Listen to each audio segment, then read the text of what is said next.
Is Call of Duty Black Ops 4 worth $60? That is the question we are going to be taking a look at in today's video, and hopefully we'll be able to offer some ease of mind and give you a solution to that question if you are still debating on whether or not to spend $60 on this year's Call of Duty, especially with the controversies around the previous Call of Duty games and them being somewhat unpopular in the online communities. We're going to be covering 5 major reasons that I think Call of Duty Black Ops 4 is by far worth $60, and that if you're a Call of Duty fan, this is the year to buy Call of Duty overall. If you guys are new to the channel, make sure to hit the subscribe button, stick around for content by hitting that post notification bell on, drop a like, let's shoot for 1,000 likes on today's video, that would be awesome to see. We also have a current G Fuel promotion. If you guys are familiar with G Fuel or want to try it, check out gfuel.com and use code KARNAGE for 30% off your entire purchase. It's very limited. These codes that are,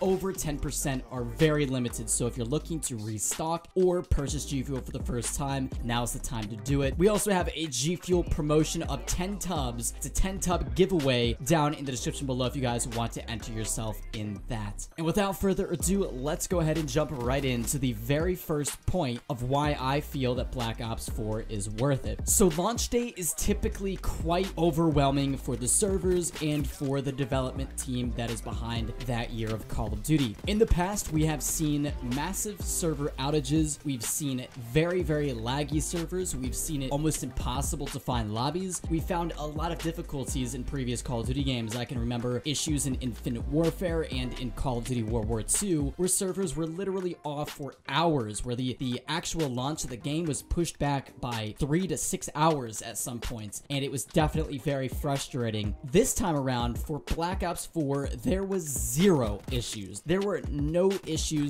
on any massive or wide scale to be reported, and I'm talking about downtime, connectivity issues, finding lobbies, and connecting with other players. There was a plethora of lobbies to be found. The servers were online and sharp as could possibly be. It was very easy to join your friends, get into lobbies with your teammates, find matches. A very smooth and impressive launch on TREYARCH's part, so props to them, and that really goes to show how prepped and how ready they were for the massive influx of Black Ops 4 players. If you guys didn't know, this was the biggest launch in Call of Duty history for digital sales on the PS4 store. A lot of people are playing Black Ops 4, guys, and the servers were ready. The point to be taken from that is that TREYARCH is not messing around this year. Activision's not messing around. They're making sure things are running smoothly and that they don't have the same errors that they've had in the past. Moving on to number 2, the game feels complete. If you guys didn't know, there is 14 maps at launch. There's 14 maps in the game as of now that you get to play right off the start. For an example, to compare it to Call of Duty World War II, we only had 9. So a massive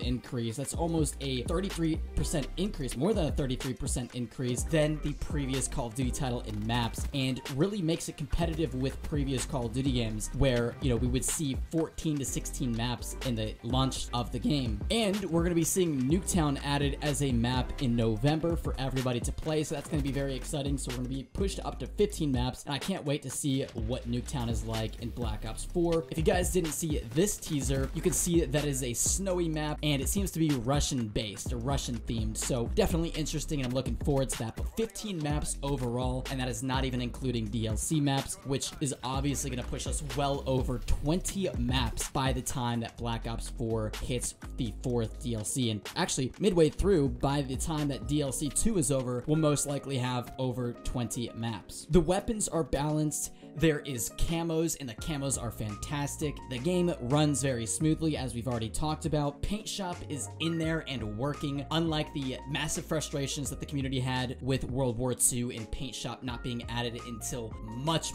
later into the game. The rewards for leveling up, everything is working. It's really just feels as a complete and well planned and well structured game. Now, my third point is probably my strongest point in why Black Ops 4 is absolutely worth $60 and is probably the most bang for your buck in regards to any Call of Duty title that we've ever had in the past. For $60, you get 3 separate games, basically. You get 3 whole new and complete experiences that include Zombies, the Blackout Battle Royale experience, and the multiplayer experience. Zombies is like never before. It's 4 complete maps, 3 of which are at launch. You got the IX map, you got Voyage of Despair, you have Blood of the Dead, which is a Mob of the Dead remake, if you guys didn't know. And then if you are a season pass holder or a special edition holder, you also get the Classified map, which is a remake of the 5 map from the original Black Ops title. The 2 brand new maps that come with Black Ops 4 are entirely new experiences and come with complex Easter eggs that really are taking YouTubers and players a long time to complete. As of now, it appears that Noah J has completed it, but it is extremely complex and has a very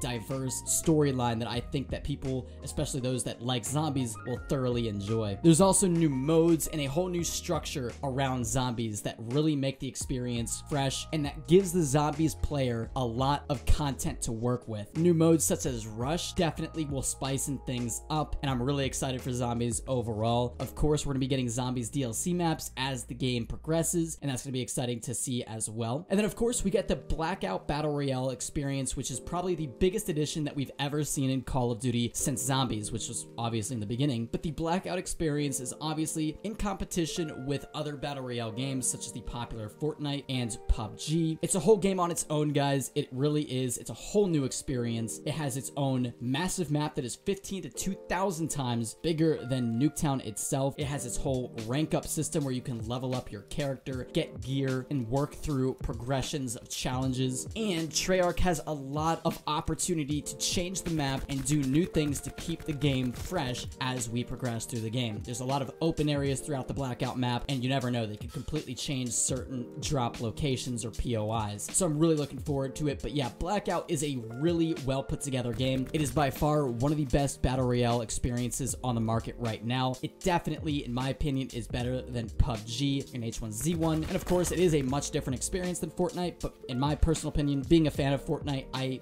really like Blackout as well. It's like 2 different games, so I can't really compare them, but Blackout is definitely phenomenal. And then of course, we get the multiplayer experience, which what we've already said, it has new game modes. There's a new season system where we're not exactly sure how that's going to work, but it's most likely going to offer a lot of content. We also have a battle pass, and there's a lot of accomplishments to go for. There's a lot of new challenges, there's a lot of new camos, and overall multiplayer is probably one of the strongest multiplayers that we've ever seen, to be honest, and the reception has been incredible. And that leads me into my 4th point. In Treyarch we trust. This point has a lot to offer because obviously with the gaming industry evolving, Treyarch and Call of Duty have a lot to do to compete with. So we're gonna be getting a lot of content, and definitely Activision realizes that they have a lot to keep up with. So first off, right off the start, in November we get Nuketown. Also, there is a new seasons implementation, kind of like what we've seen in Fortnite, where most likely there's going to be a new theme or new style to the game every so often, which might, you know, introduce new calling cards,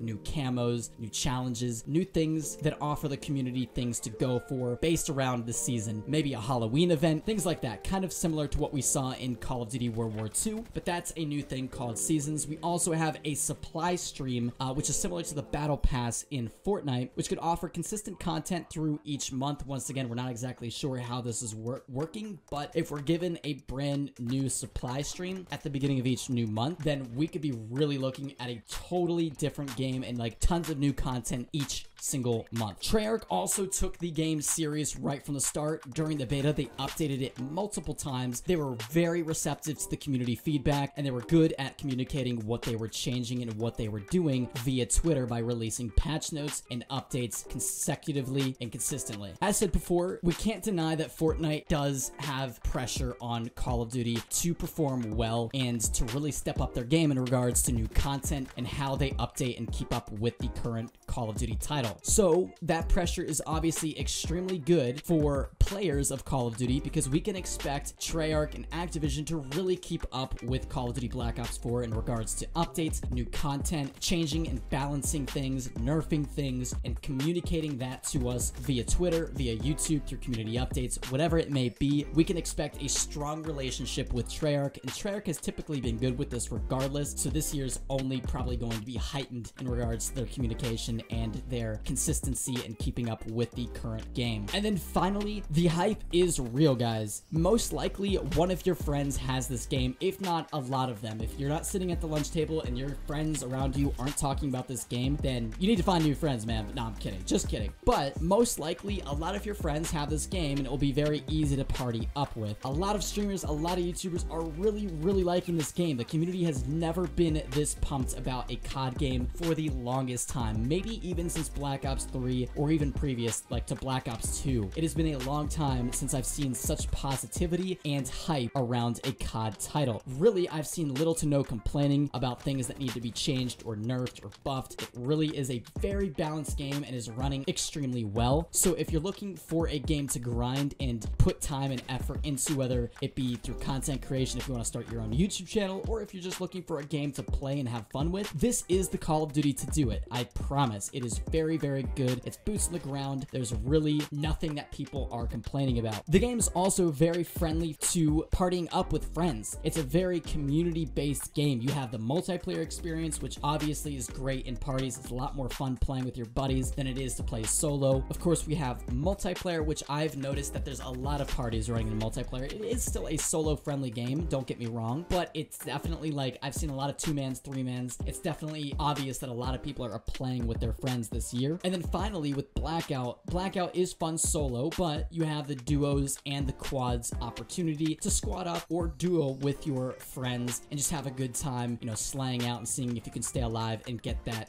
that victory royale. So definitely very friendly based, and I've never seen so much hype behind a COD in so long. But anyways, guys, those are my 5 major reasons why Call of Duty Black Ops 4 is definitely worth it, and all honestly is the most bang for your buck that any COD has ever had. It's a lot of content, and I guarantee you will enjoy it if you are a fan of Call of Duty. Hopefully you enjoyed this video. Let me know if this helped you at all in making a decision in buying Black Ops 4. Let me know down in the comment section below. And without further ado, hopefully you're having a fantastic day. Drop a like, subscribe to the channel if you're new, and I'll talk to you all in the next one.